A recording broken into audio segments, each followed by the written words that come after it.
Hello and welcome to my workshop. Today I am experimenting with Varaform. I am hoping to make a hair mask today. I've just finished this fox mask, which I think's turned out really well. It's super lightweight. And Varaform is a material that I hadn't used before prior to this morning.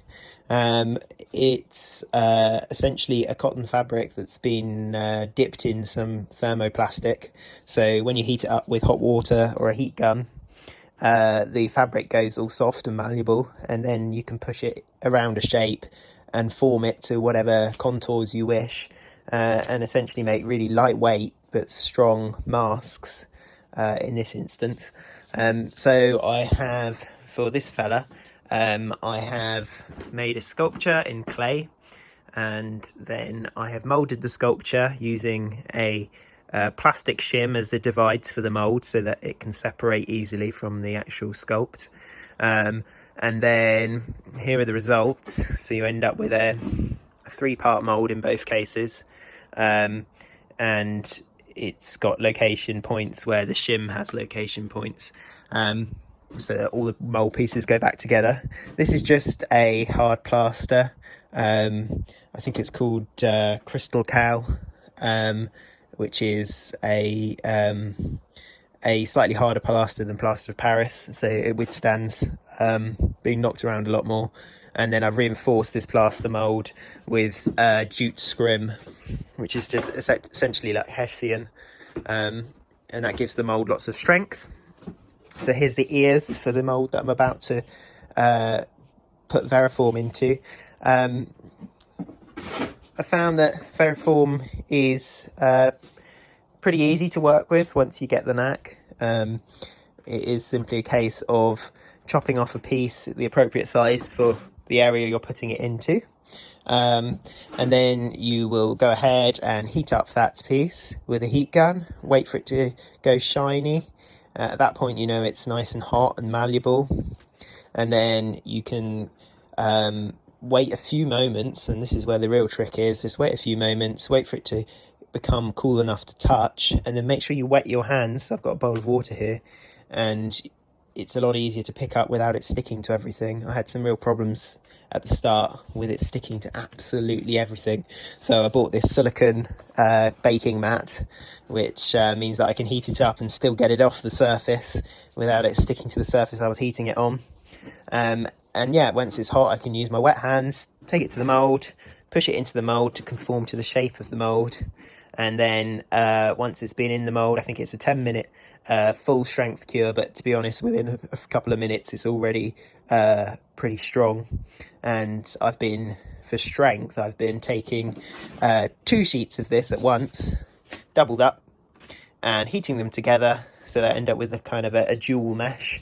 Here it is, with 2 pieces laminated together. It sticks to itself really well, and then I lift both sheets together into the mould, and with them laminated together, it offers a lot more strength. I mean, this looks flexible, but it's actually really strong.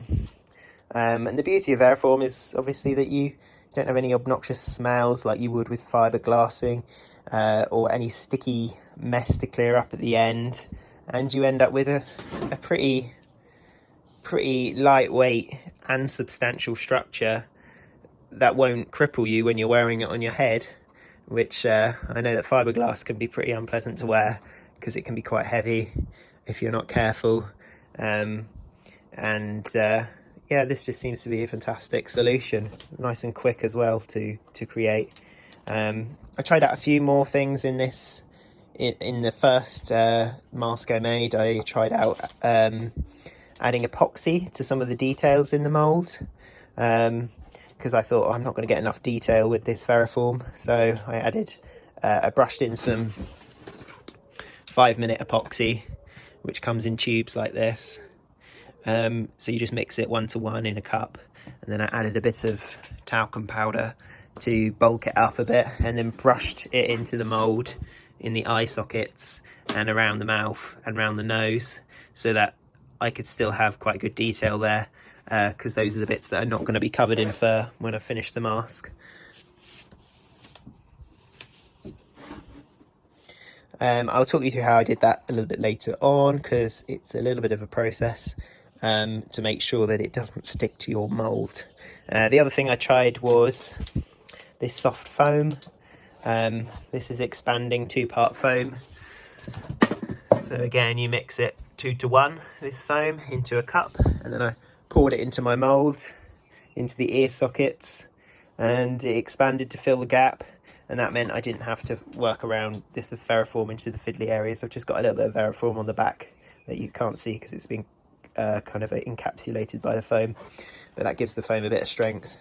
But this foam is now nice and soft and squidgy, which will be perfect for hair punching later on if I wanted to add tufts of hair to the inside of the ears, and also means that it's quite smooth as well, so that I don't have to cover up this coarse mesh structure before I go ahead and detail the inside of the ears.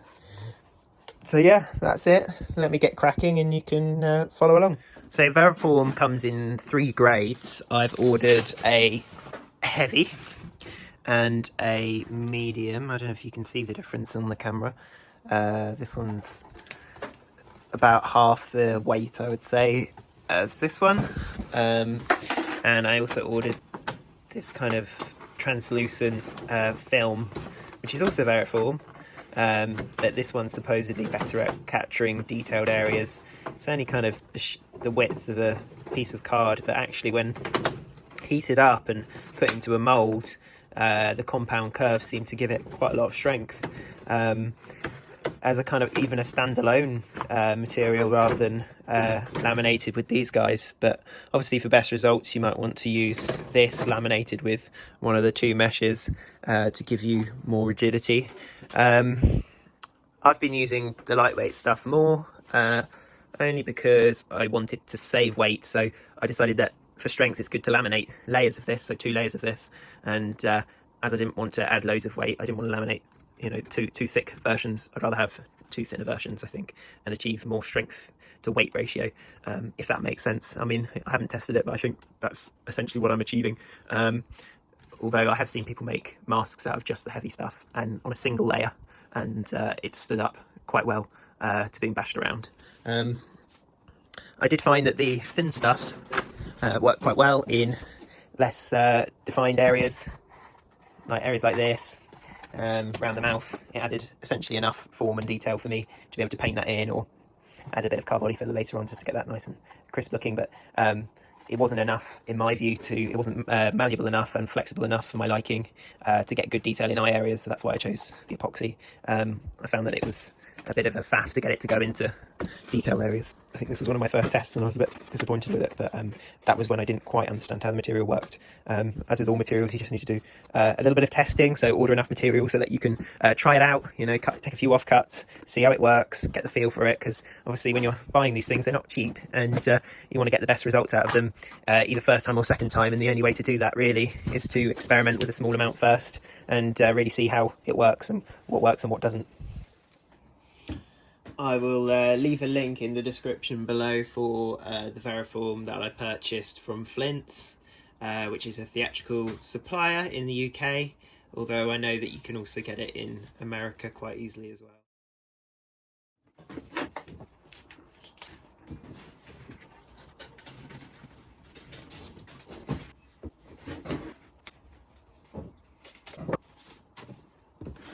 So I've got my 2 layers of mesh. In this instance I've chosen one heavy and one light, only because I want a bit more strength for the ears, because obviously there's quite a lot of strain here when someone's moving around in a mask, and these are flopping around. The weight of these ears really needs to be transferred quite well into the head, so I want some a little bit more rigidity so that the tips of the ears, all the weight is being transferred directly into the lower part of the head. So you can wet your mould if you want, help yourself out a bit.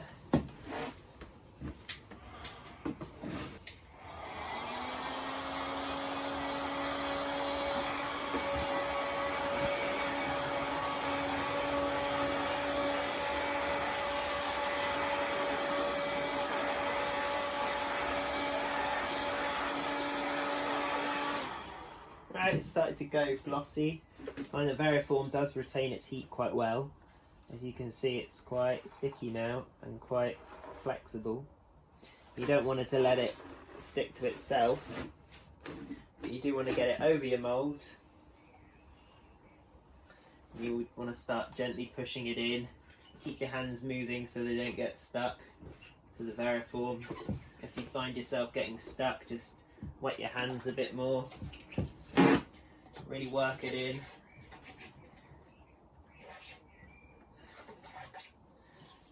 It's quite nice, it seems to stick to the plaster quite well, so you can work in areas that are potentially undercut or upside down and it'll still stay where it's put.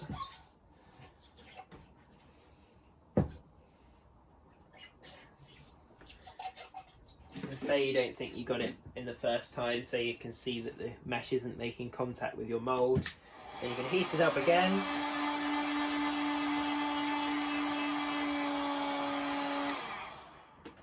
And rework it. I mean, the best thing about this stuff is it's, I think it's infinitely remoldable.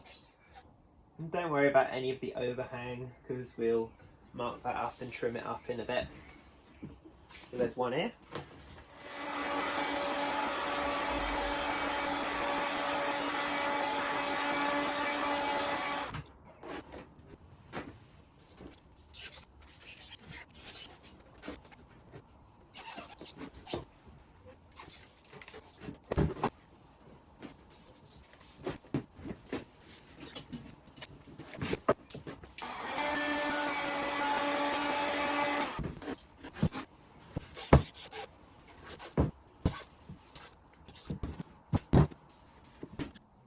Okay, now that it's moulded, it's now time that I can trim it up.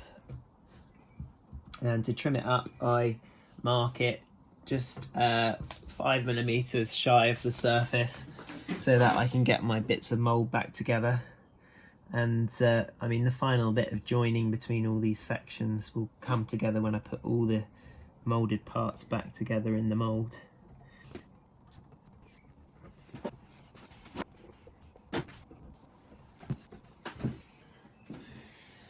Okay, it might take a bit of a wiggle to get it out.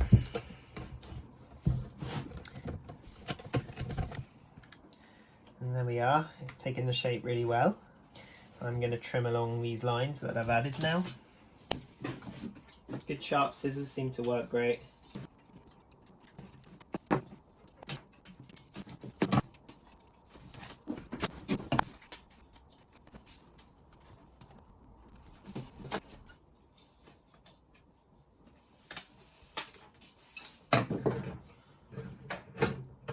Ooh, perfect.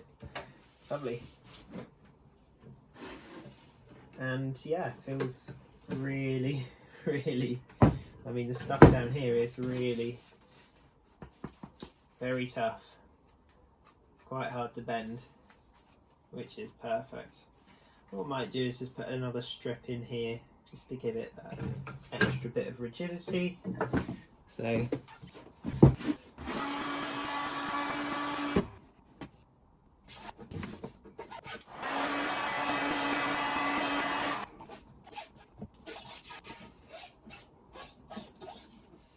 great.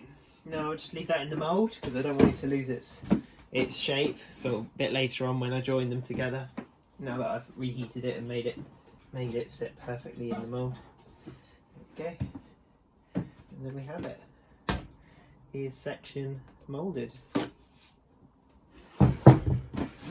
Now for the head, we're going to do something a little bit different. Now I want to pick up these detailed areas with some epoxy, and you could do it with epoxy, you could do it with fast cast resin, you could do it with polyester resin. I like to use this epoxy just because I'm impatient and it only takes about 2 minutes to go off. Epoxy sticks to everything really well. So Mac Wax is the brand I use, but you can use J-Wax, you could use a silicone spray, whatever you've got really. J-Wax is great because it just sprays in. If you haven't got spray wax, you could use Vaseline.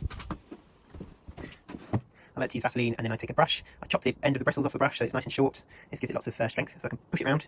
You can just take a bit of Vaseline and scrub it into your mould, and then afterwards I just heat it up with a heat gun so it evens out all the Vaseline The only problem is when it comes later on, you just got to make sure, I mean, you have to do this anyway, but you've got to make sure that you degrease it with some isopropyl alcohol to make sure there's no residue of the matte wax or the petroleum jelly, so that it's perfect for painting and the paint sticks. Okay, a little bit of heat to even out my brush strokes. Okay, and now that's ready and good, ready to receive epoxy or whatever resin you choose to put into it. I like to put some cling film over my scales just to protect them. Just a disposable plastic cup, part A and part B, and some talcum powder, or it's also known as French chalk. It's just a very good bulking out agent. It means you don't need quite so much epoxy or whatever resin you've chosen. You can add this up to about 50% in volume without inhibiting the cure of the resin. What it also does is it means that it's a lot easier to sand later on because you've made it a bit more powdery, the consistency. So it won't be quite as strong as the epoxy would have been without it, but it makes it a lot easier to sand later on. Say I wanted to sand these details and get them looking crisp and beautiful. And put some gloves on, and you should really do this in a well ventilated room, because epoxy, albeit it doesn't smell that obnoxious, over time will actually do you some damage. So either wear a respirator or work in a well ventilated room.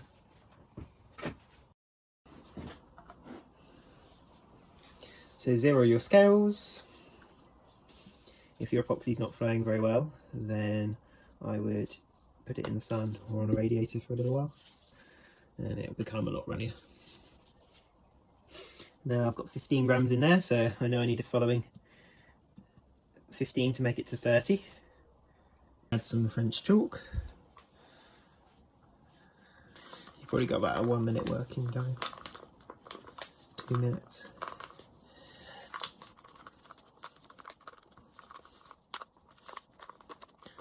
Okay, so we're getting more uniform in colour. I've got some disposable brushes here, which I can use to brush into the mould, the epoxy. Now I only need it around the eyelids because later on I'm going to put plastic hemispheres into the eyes sockets, so anything that's in the middle here I'll be dremeling away. So I only really want to capture the detail of the eyelids and maybe a little bit surrounding area, just in case I end up flocking in around the eye sockets. You want to move quite quick because the stuff in the cup will go off quicker than the stuff there, because the heat that's from the chemical reaction is heating up this epoxy because it's in greater density quicker than that. So this stuff will go off a bit quicker inside the cup because the exothermic reaction's happening in a confined space.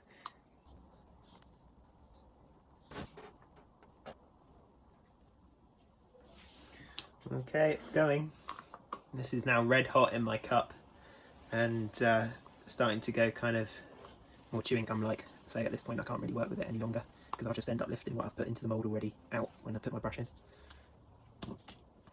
You can wash these chip brushes again with a bit of acetone and it should remove it, but in this instance, oh look, it's gone off already. In this instance I'm just going to bin it.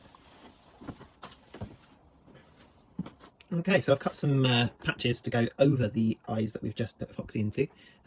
This Varaform will then be heated, put into the eyes, and then I'll put some more epoxy on top of the Varaform so that the Varaform and the epoxy in the mould become one. That means that when it comes to joining this to the rest of the head structure, the eyes that I've just put in will be well attached to the Varaform.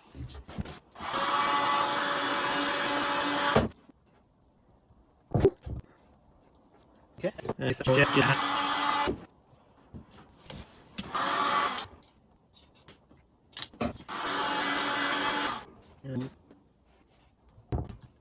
now the mesh is in, I am going to back up with some epoxy. Once again, you're doing a 1-to-1 ratio.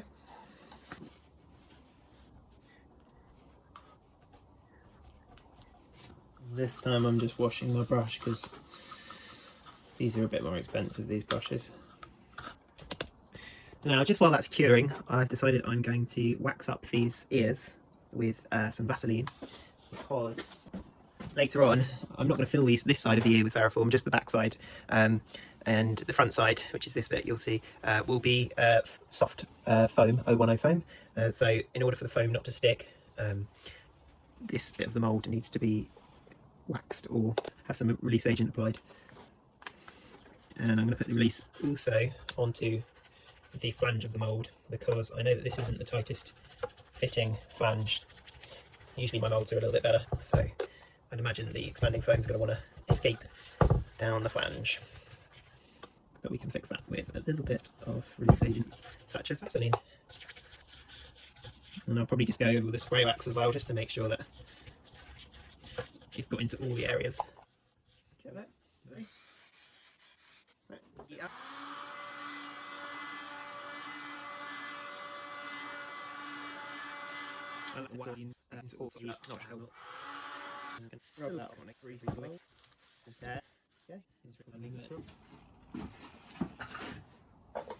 Right, now the rest of the mould is ready for Varaform. Now I can see how much I need, because I just need to fill the head area with a bit of excess. So something that's that wide to cope with the concavity of it.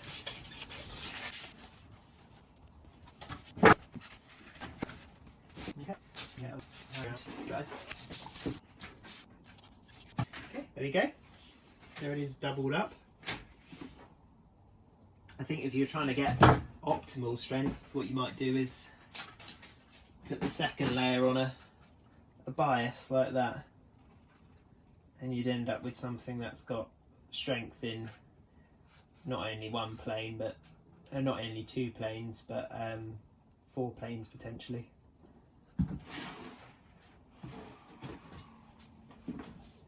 Just realised before that I do this, I should put a bit of thin veriform into the mouth to capture the detail there.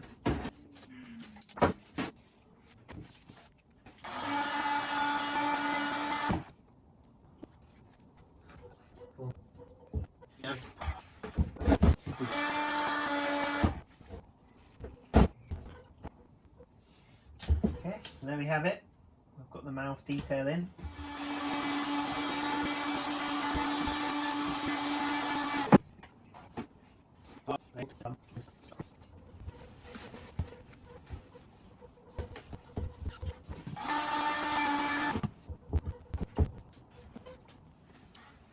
There. Okay, so that now conforms to the shape of the mould.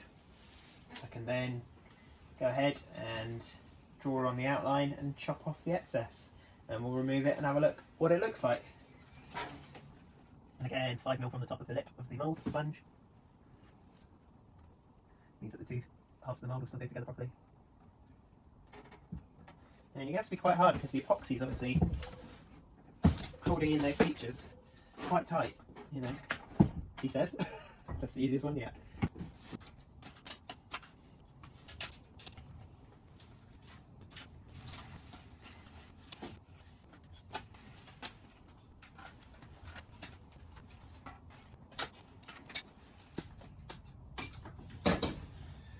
Okay, all the edges are trimmed. There we go, there's the rabbit, the hair, it's got his ear, his eye details. I'll be able to Dremel that out, put a proper eye in. It's got a nice nose detail and a good mouth. And yeah, pleased with that. That can go back into the mould. And we'll do the other half, and then they'll be ready to join. Okay, I've joined the two parts of the mould together with some butterfly nuts. As you can see, it doesn't really join as well as it should, but that doesn't matter, because we're only getting a low resolution mask out of this, because it'll be covered in fur. I've also cut some strips to joint the inside here, so I'll heat them up and place them inside and work them into the area there of the join. And yeah, let's go do this.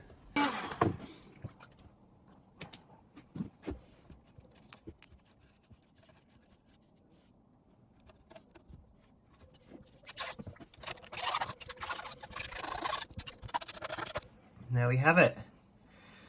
This is where we did the nose with epoxy, so I think I'd like to put some more epoxy in there just to make that join good, and then put some more Varaform over this area here.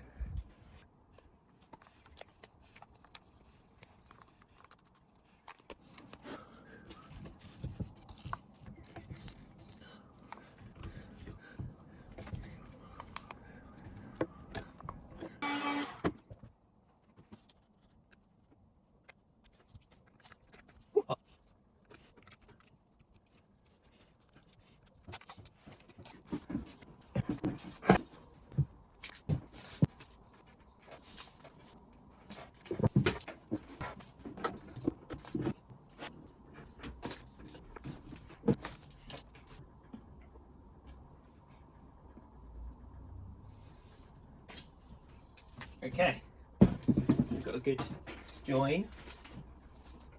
Oh my goodness, so heavy.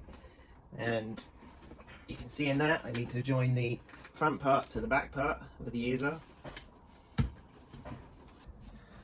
That seam needs joining up just there, and that seam needs joining up just there, and that back seam between them two pieces. And then I can pour expanding foam in there and expanding foam in there.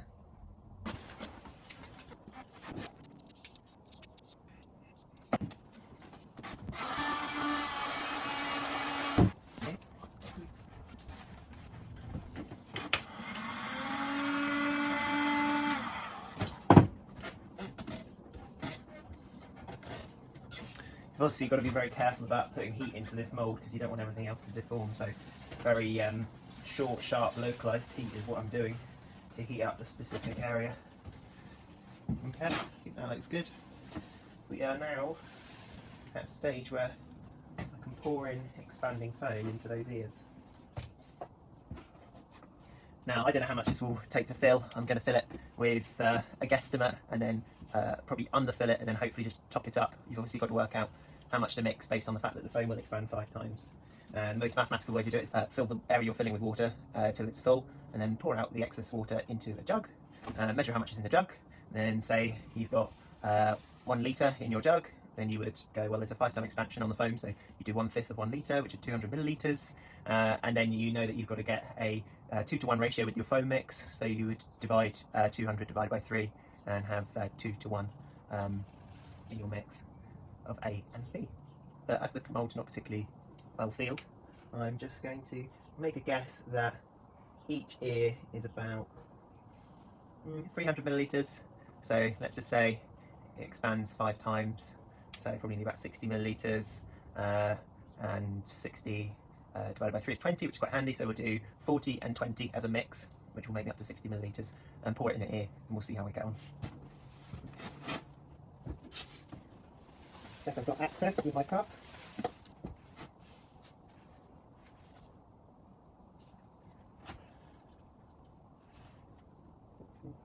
Okay, I'm going to try 60 and 30, because that doesn't look like very much.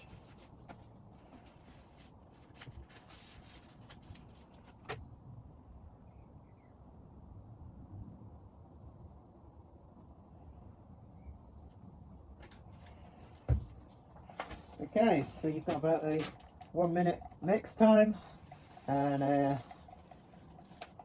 20 to 25 minute demold time. Make sure you get it off all the edges.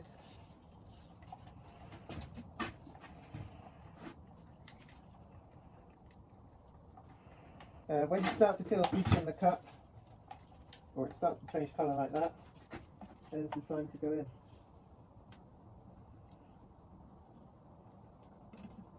You can see it rising quite well. It's rising up as we speak.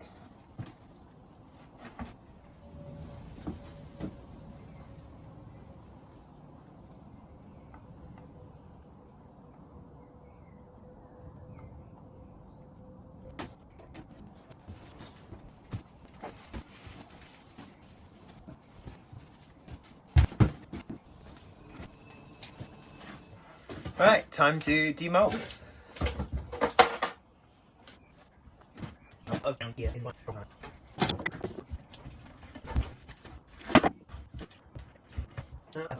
Yes. Okay.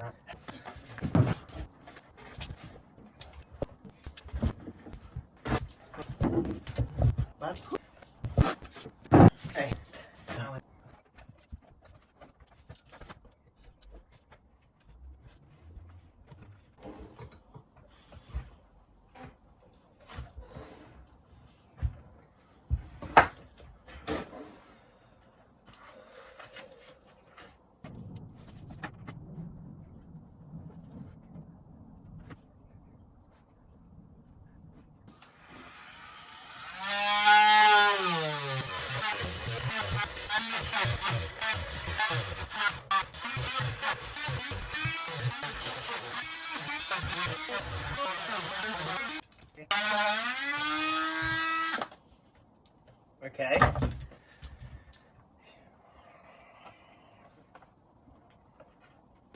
And there we have it. That was my tutorial on how to make a Varaform mask. Obviously these masks are not finished. I then went through a number of stages to get them to the finished result, and I will talk you through a few photos that I have of that process.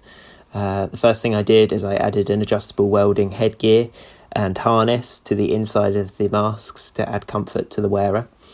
I also added a little bit of armature wire to the mouths just so that they could be posed.